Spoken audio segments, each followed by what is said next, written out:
explaining the little Albert experiment. So the time was the 1920s. We did not at that time have ethical standards like we do now. So now we have strict ethical guidelines where an experiment like this would never happen. But the time was 1920s before that existed. The place was Johns Hopkins University. The major players, the people, the researchers were John B. Watson and Rosalie Raynor. Rosalie Raynor was his lab assistant. And the most important person, perhaps of all, was a baby identified as little Albert B. There's a lot of lore around Albert's identity. We'll talk about it at the end of this discussion. I'll let you know where the updates have taken us there. But I want to describe the experiment to you. So what happened is John B. Watson and Rosalie Raynor around Johns Hopkins University posted flyers to invite parents to bring their babies into the research lab, and they would receive what totaled up to $1 for their baby's participation. So as you can imagine, people who were of lower income, lower socioeconomic status had a tendency to participate, and indeed that was the case. And what happened is they settled on this little baby. The baby was 9 months old. They named him Little Albert, and they settled and selected Little Albert because he was relatively easygoing. And so Little Albert was their subject. And what they did in essence was had Albert come to the lab, and they presented him with a neutral stimulus, a little white rat, and Albert was fine. And then what they did later on at a subsequent visit is they presented Albert with the white rat, and behind Albert, where he couldn't see what was going on, they took a hammer and they banged it on a steel pipe and made an incredibly loud noise, which made Albert fearful and cry. Then when they presented Albert with the white rat, because they presented the white rat and made the noise, then when they presented Albert with the white rat, he was afraid and he cried. And so let's just look at this very upsetting occurrence from the lens of classical conditioning. So so let's take it this way. So what things we're going to put in the classical conditioning grid would be, we're going to do the white rat. We're going to apply to the classical conditioning grid the loud noise. And we're going to apply to the classical conditioning grid Albert's fear and crying. Okay, so those are the three elements we're going to apply. And if we remember at the beginning of the experimental period, they presented the white rat to Albert, and he did not have a response of fear and crying in response to it. So the white rat was initially neutral, and that should help us be able to get this grid all squared away. So the classical conditioning grid, as we identified last class, has three kind of phases to it. And the first phase is the reflex phase, the unconditioned stimulus and the unconditioned response. In other words, it always goes in classical conditioning stimulus response. The S always precedes the R. And unconditioned means unlearned. And so in this instance, the loud noise automatically made Albert crying and afraid. So the UCS would be that loud noise because it automatically produced the UCR of crying and fear. Then what happened during the process of learning by associating a neutral with a reflex, the process of learning by associating a neutral with a reflex, we have the neutral, which is the white rat. It got associated in the lab with the UCS, which is the loud noise. Oh, that doesn't look so good. Loud noise. And that loud noise automatically produced the UCR, which was crying and fear, right? So that next process of learning is when we associate a neutral with a reflex. And at the point where the neutral alone produces the response, it's not neutral anymore, because now, even without the loud noise, being presented with the white rat made sweet little Albert cry. And so learning had occurred. And the neutral has an identity change. It's no longer neutral because it produces a response of interest. So the CS is the white rat, and it produces the CR, which is crying and fear. So that's how it applies to classical conditioning in this little Albert example. So if I were to ask you the CR of crying and fear to what stimuli is the CR, it would be the white rat. And crying and fear to what stimuli is the UCR, it would be the loud noise. Okay? So just to cross-check our grids, the responses will always be the same, and they are. The UCS in line 1 and the UCS in line 2 will always be the same, and they are. And the neutral and the CS will always be the same, and they are. And when we go to line 1, no one taught Albert to cry in response to the loud noise. It was automatic. So we got that right. It's unlearned. And crying to the white rat was learned. So we got our grid right. Okay. So that's what, in essence, happened in the little Albert example. Then what happened is they presented Albert with other white and furry things, like a rabbit, like a Santa mask. And what Albert did was cried when he saw those white and furry things. So Albert experienced stimulus generalization. Wow. Oh my goodness. Okay. Stimulus generalization, where when the response to the CS is generalized to other similar stimuli, stimulus generalization has occurred. So in the little Albert example, when Albert cried with fear when presented with the Santa mask,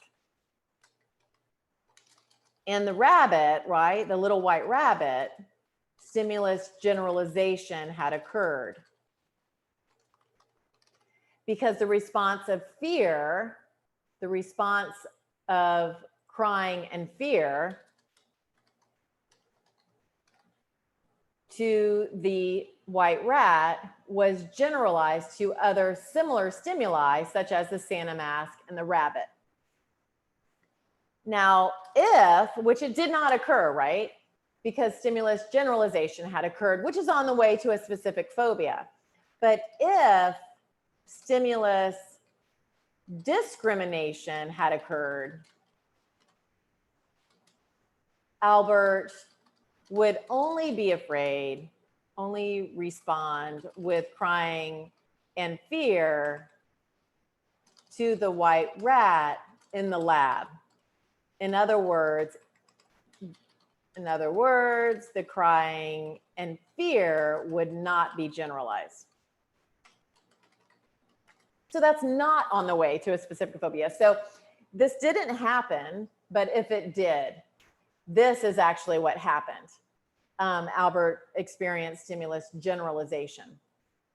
So let me do another example just to drive this home. So if a small dog bit you, and if you're only concerned about that particular small dog that bites, right, not others, stimulus discrimination has occurred. But if you see another small dog that's like the one that bit you and you're like, woo, then stimulus generalization would have occurred. And stimulus generalization is on a continuum. So it can be to just another dog that looked like that dog, or it can be to all small dogs, or it can be to all dogs in general. So stimulus generalization has multiple gradations to it. but it's when the response of fear and crying is generalized to other similar stimuli. Stimulus generalization has occurred, and that's on the way to a specific phobia. So I'm going to go ahead and clear this board, and we will continue to move forward. Okay. A specific phobia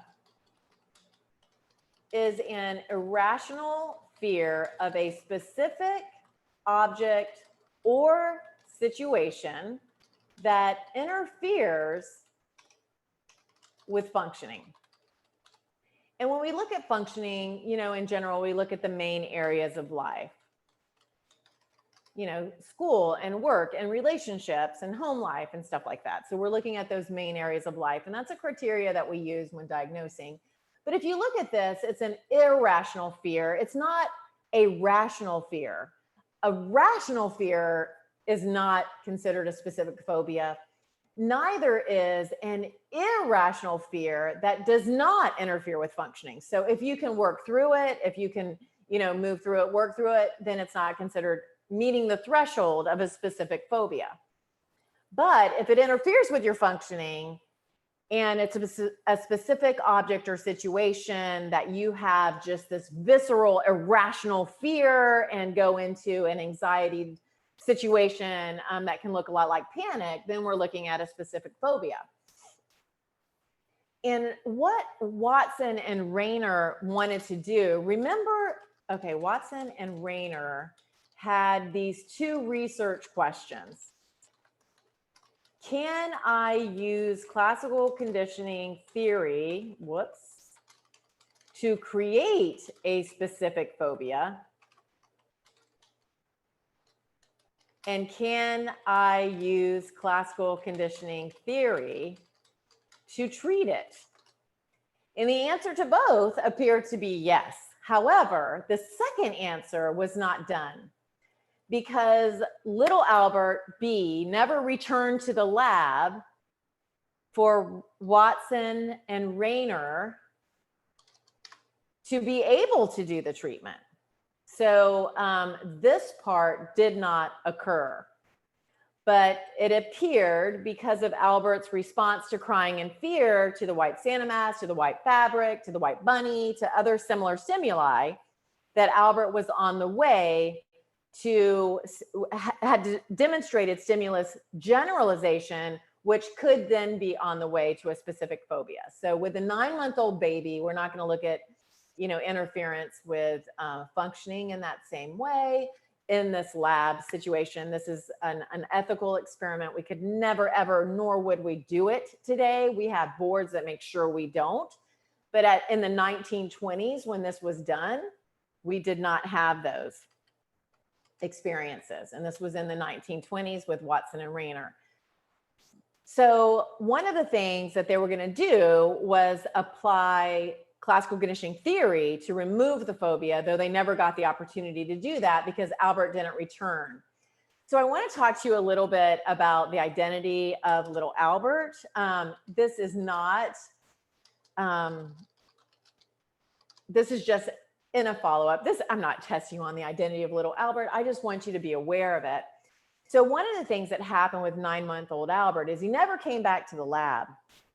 And for years, we did not know who little Albert B was, right? So Dr. Hall Beck was out of Appalachia State University, and he got a team of students together, and he said, we're going to uncover the identity of little Albert B from this 1920s experiment. So they looked at babies born in 1919, and they looked at babies that were at Johns Hopkins University. They looked at babies who left the university at the same time that little Albert never returned to the experiment. And they identified a child, Douglas Merritt, whose mother was a wet nurse at Johns Hopkins Hospital. And a wet nurse was considered at that time to be the poorest of poor because wet nurses sold their breast milk so that other babies could have the breast milk. So they used their breast milk to feed other babies, which quite frankly is an honorable profession to have. But at that time, was a profession that was relegated to people who were impoverished. And so Douglas Merritt was initially the person identified as being little Albert B by Dr. Beck and Dr. Beck's students. And so what happened with Douglas Merritt, by the way, was when he was 6 years old, he died of hydrocephalus, water on the brain. We now have treatments for that, but at the time we didn't. And so it kind of stopped the exploration there. But Russ Powell was a professor out of MacEwan University in Canada. And Dr. Powell and his colleagues wanted to look at the inconsistencies between Douglas Merritt and little Albert, because there were some inconsistencies. And in their research, they uncovered a baby named Albert Barger. Albert Barger. And Pearl Martin was Albert Barger's mom. And Albert Barger was born in 1919. His name was William Albert Barger, but he went by Albert Barger and was identified on his birth certificate as Albert B.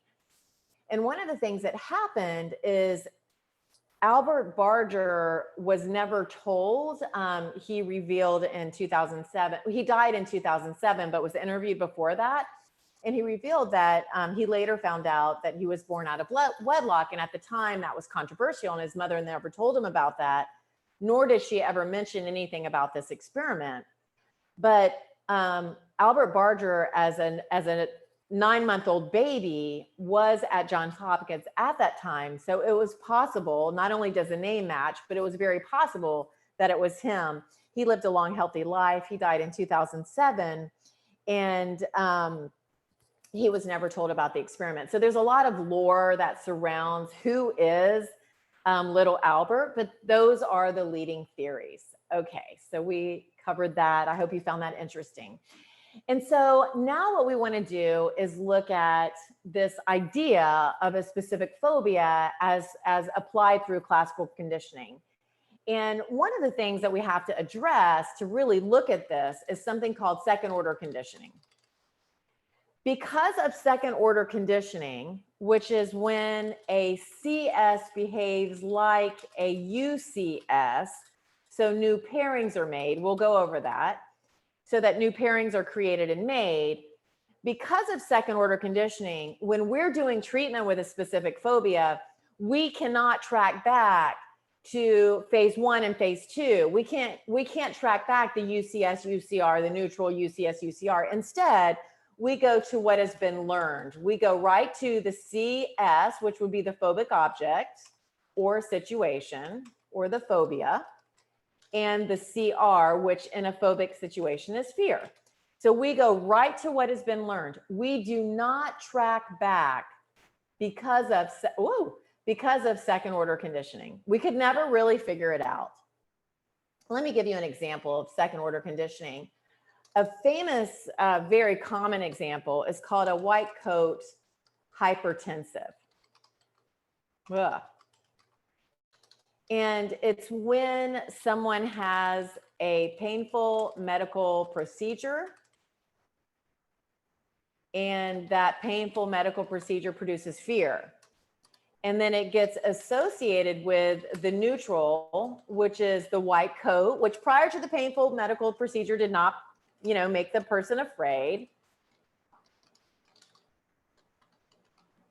But it gets paired with the painful medical procedure and fear is produced, such that the white coat alone, of course, coat, produces the CR of fear, right? So this demonstrates second order conditioning when we look at the way the person returns and the white coat of the doctor, which produces fear in that person, gets associated with the waiting room, let's say. And the waiting room gets associated with the white coat of the doctor, which produces fear. And so now a new pairing, the waiting room, produces fear. And then second order conditioning can happen again. And the waiting room in that person can behave like a UCS and produce fear, so that the parking lot gets associated with the waiting room, which produces fear. And so now they're afraid and start having a visceral fear response when they're in the parking lot. So second order conditioning means that so much can happen so that we can't track back what caused it per se. We just look at what is. And that's why, it's because of second order conditioning. So if we get rid of that, and if we realize that we only look at the CS and the CR, so we don't work with our clients to find out why this phobia presented, we just look at that it did. The treatment that is based on classical conditioning theory is called systematic desensitization. Systematic desensitization is a behavioral therapy that is still used as first line therapy. Phobia clinics do this first. A behavioral therapy that's based on classical conditioning theory. And that behavioral therapy deals with behavior. It doesn't work through how you feel about having the phobia or how frustrated you are or any of it. It just modifies behavior. And systematic desensitization is where our conversation now is going to shift. Systematic desensitization has 3 phases. Each phase works with a different part of that CSCR relationship. So in the first phase of systematic desensitization, you teach relaxation skills. It's actually more than that. So it's called somatic quieting. And what you're going to do is guide the person. So here's the reasoning behind it, which I think will help understand why it's done. So you can't be at the same time completely freaked out with an activated sympathetic nervous system. Oh my gosh, I'm freaking out. And completely chilled out and rest and digest with your parasympathetic nervous system at the same time.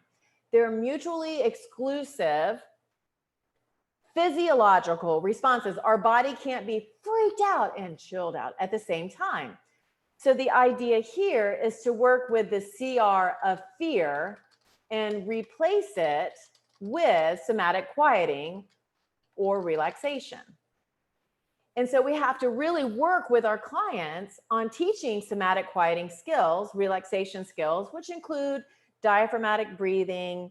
It also includes going from body part to body part and tensing and releasing so that the person learns to put the body into a state of quiet, even after activated by a fear-inducing stimuli. This takes time to learn. And if the client can't learn it this way, if it's just not working, then we might also use something called biofeedback, where we hook up the client's autonomic nervous system responses and it monitors them. And we have a computer program that guides the person into settling those autonomic nervous system responses.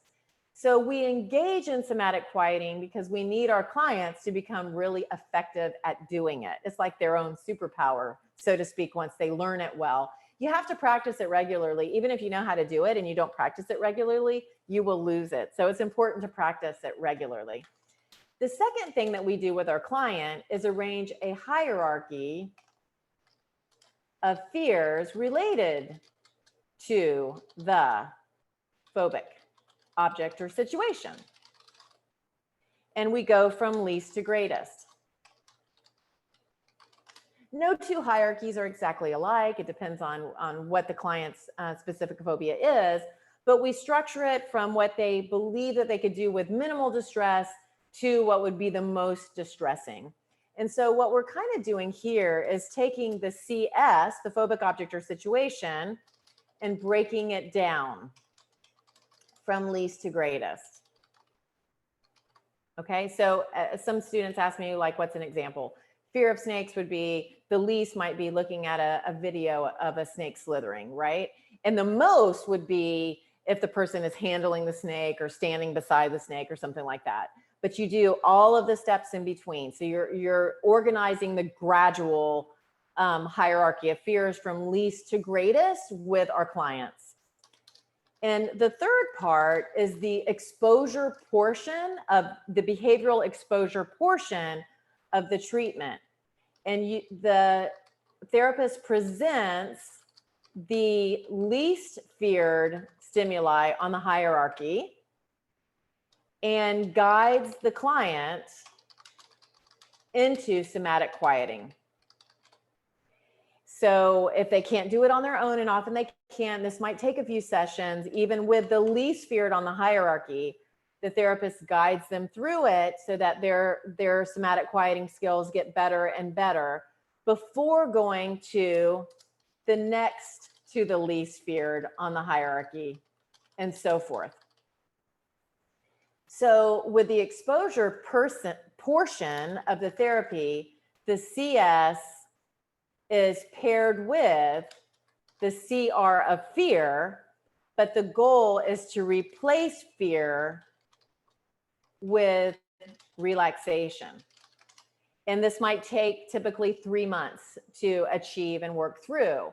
But once we do, then after systematic, the goal of systematic desensitization is a better way to say it. The goal is, and what that means is the CS, the phobic object, no longer produces the CR of fear. Instead, the client imposes the CR of relaxation. And it takes effort, but it works. It's also been done with as little as 3-year-olds. So we have multiple ways of doing this. This is an overview for sure. We have also virtual reality with things like driving, that we go through the entire thing with virtual reality before we take the show on the road. And so we have multiple programs that help us with this, but multiple technologies. But the goal is extinction. So the CS does not produce the CR of fear. After extinction,